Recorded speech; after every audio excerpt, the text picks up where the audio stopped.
Hello everyone, welcome to HP code genius YouTube channel. HTML के series में आपका स्वागत है। आज हम 8वें लेक्चर को डिस्कस करेंगे और इसमें आज हम टेबल को काफ़ी अच्छे से कवर करेंगे। टेबल में क्या-क्या चीज़ें होंगी। पहले तो एचटीएमएल में हम टेबल का इंट्रोडक्शन डिस्कस करेंगे कि टेबल होती क्या हैं, बेसिकली इनका क्या रोल होता है और टेबल बॉर्डर के बारे में बताएंगे, टेबल हेडर्स क्या होते हैं, टेबल की साइज कैसे काम करता है, table padding, table spacing, call span कैसे काम करता है, रो स्पैनिंग कैसे काम करती है और टेबल में स्टाइलिंग हम कैसे कर सकते हैं, टेबल में कॉल ग्रुप कैसे वर्क करते हैं। तो इन सब कॉन्सेप्ट को आज हम कवर करेंगे। तो चलिए स्टार्ट करते हैं हम अपने पहले कॉन्सेप्ट से, व्हाट इज एचटीएमएल टेबल। तो इसके लिए मैं एक वो बना लेता हूँ लेक्चर। वैसे एचटीएमएल अगर टेबल की मैं बात करूँ तो बेसिकली जब कभी हमें डेटा को ऐसे ऑर्गेनाइज्ड वे में दिखाना होता है तो हम हमेशा एचटीएमएल टेबल को प्रेफर करते हैं सो दैट यूजर अच्छे से इन चीजों को देख सके। ये है हमारा लेक्चर नंबर 8.html। आज हमारा 8वां लेक्चर है तो हम इसको स्टार्ट करते हैं। हम इसको दे देते हैं बॉलर प्लेट। यहाँ पे हम डाल देते हैं HTML टेबल और फिर आपका आ जाता है यहाँ पे आज हेडर में डाल रहे हैं हम यहाँ पे यूजर टेबल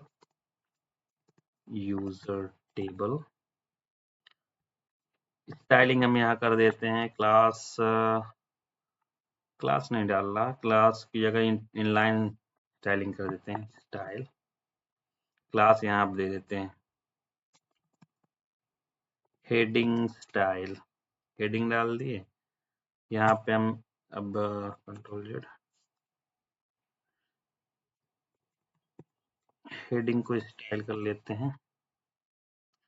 यहाँ पे डाल देते हैं इसको text line centre, text line हो गया और पैडिंग डाल देते हैं इस पे 16 पिक्सल। बैकग्राउंड कलर डाल देते हैं इस पे ब्लू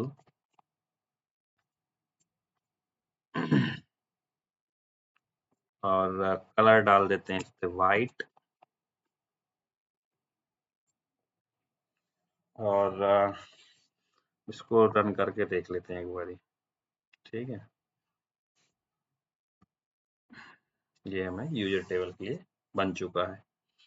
अब हम चलते हैं टेबल को बनाते हैं। टेबल बनाने के लिए सबसे पहले हमें क्या चाहिए होता है, हमें एक टेबल टैग की जरूरत पड़ती है। तो हम यहाँ पे लिखते हैं टेबल। टेबल में फिर आपको एक चाहिए रो TR। अब यहाँ पे आपके पास क्या होती है, एक टेबल हेडिंग होती है। ठीक है, टेबल हेडिंग होती है जिसमें आप नेम लिख सकते हो।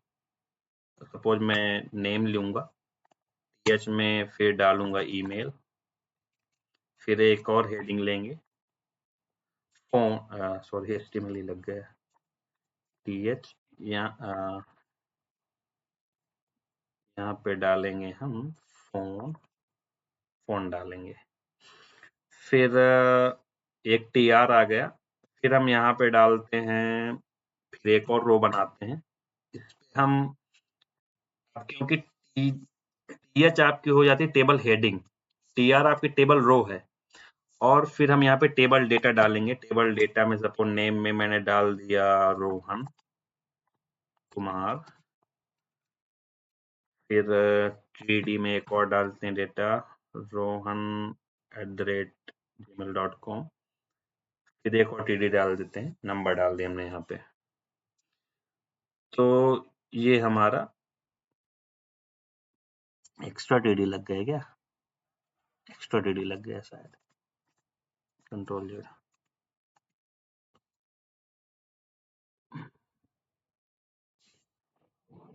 अभी इसको रन करके एक बार देख लेते हैं क्या आउटपुट आ रहा है हमारा। यहाँ पे आप देख सकते हो रोहन कुमार, काफी चीज इसमें आ चुकी हैं। फिर हम काम करते हैं, यहाँ पे गए, यहाँ पे एक और रो ऐड कर लेते हैं,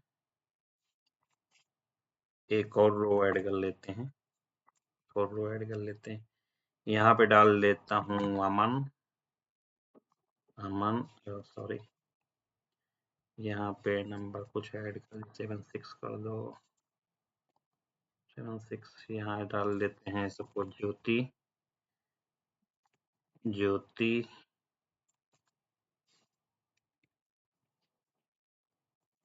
ज्योति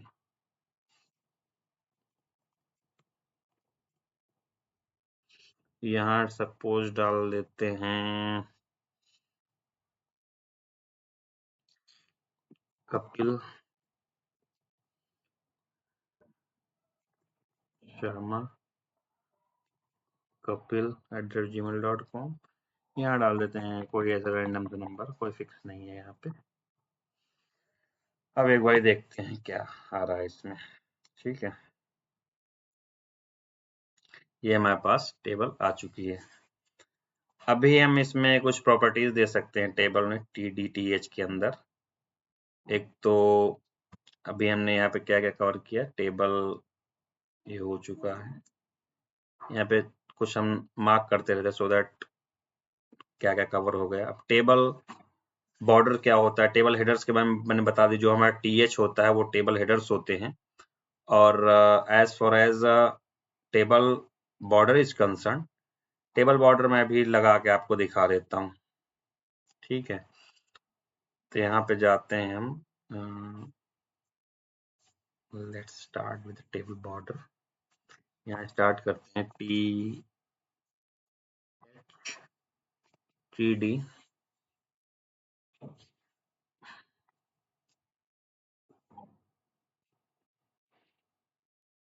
TR TD TH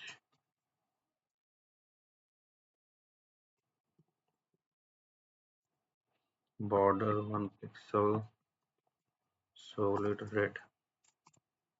एक बार चल के देखते हैं कुछ आ रहा है। एक बार हम यहाँ पे चल के इनके बॉर्डर्स प्रॉपर्टी को रेफर करते हैं। इन्होंने क्या किया है, ये प्रॉपर्टी को हम यहाँ से उठा लेते हैं। ठीक है, इनलाइन जीएस में टाइम वेस्ट नहीं करते इस पे।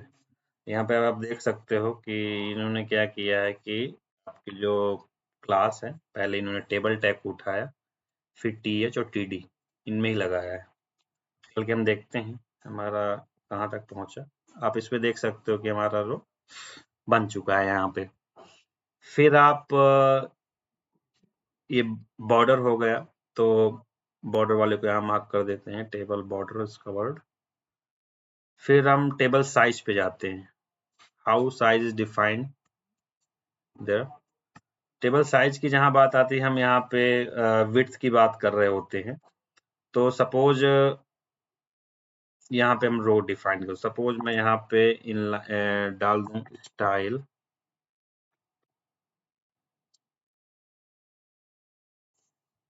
स्टाइल में डाल देते हैं ऐसे एक TD के लिए डाल देते हैं Ctrl+X। यहाँ एक नेम के लिए डालते हैं। नेम में सपोज मुझे चाहिए विड्थ 50%, मुझे विड्थ चाहिए इसकी। अभी देखते हैं व्हाट हैपेंड। यहाँ पे आप देख सकते हो इसका थोड़ा सा साइज इंक्रीज हुआ है। तो ये विड्थ प्रॉपर्टी काम करती है। अब सपोज यहाँ पे आपको चाहिए कि भाई जो आपकी स्टाइलिंग है, ये जो हमने केवल अंदर स्टाइल दिया है ना, तो यहाँ पे हमें विड्थ 100% देनी पड़ेगी। मतलब पूरी रो की हमने दे दी 100%। ठीक है, और जो TH है उसको दे दिया हमने 50%। आप यहाँ पे आप देख पा रहे हो कि ऐसे ही वर्क कर रहा है।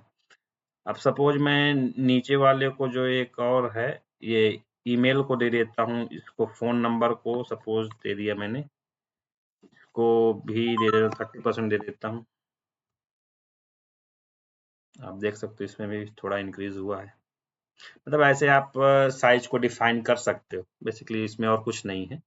आप हाइट विड्थ इसमें देख के विड्थ आप इसकी देख सकते हो। ऐसे इसने इनके पास एक जैसा ऐसी टेबल इन्होंने बना रखी है, विड्थ देख के इन्होंने कर रखा है।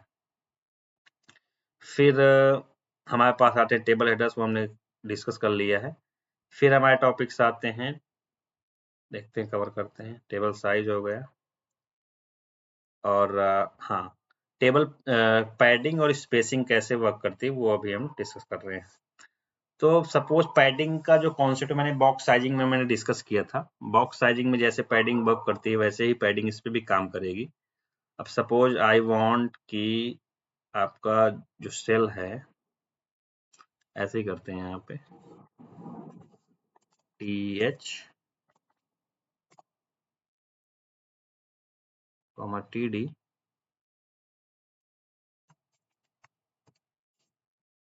यहाँ पे डाल देते हैं हम, यहाँ डाल देता हूँ पैडिंग 15 पिक्सल। यहाँ चेक करें, ये देख सकते हैं आप, यहाँ पे पूरे टेक्स्ट के अंदर आपकी पैडिंग लग चुकी है। फिर आप यहाँ पे बॉर्डर डाल सकते हो, पैडिंग के साथ बॉर्डर भी वर्क करता है। यहाँ पे हम देख सकते हैं कि कैसे चीजें इसमें काम करती हैं। टेबल सेल्स, सेल स्पेसिंग, यहाँ आप देख सकते हो। बॉर्डर स्पेसिंग, यहाँ पे एक टर्म यूजुअली हम बॉर्डर लगाते हैं, यहाँ पे हम बॉर्डर स्पेसिंग यूज करते हैं। बॉर्डर स्पेसिंग यहाँ पे सपोज मैं दे देता हूँ 30 पिक्सल, ठीक है। अब बॉर्डर स्पेसिंग हो गई, आप यहाँ पे आप देख सकते हो इनके बीच में स्पेसिंग आ जानी चाहिए थी। एक बार इससे वेरीफाई करते हैं W3 स्कूल में इनका क्या चल रहा है। इन्होंने कैसे कर रखा है, इन्होंने क्या किया है कि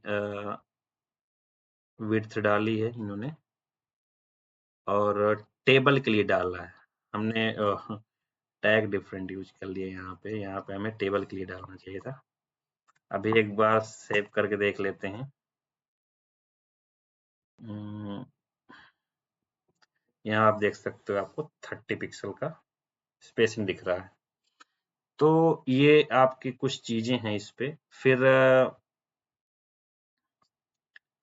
लेक्चर वैसे काफी इसमें स्ट्रेच हो गया है, तो आई थिंक जो दो कॉन्सेप्ट है हमारे, कॉल स्पैन और टेबल स्टाइलिंग, वो हम अपने नेक्स्ट लेक्चर में डिस्कस करेंगे। So stay tune with us and thank you so much.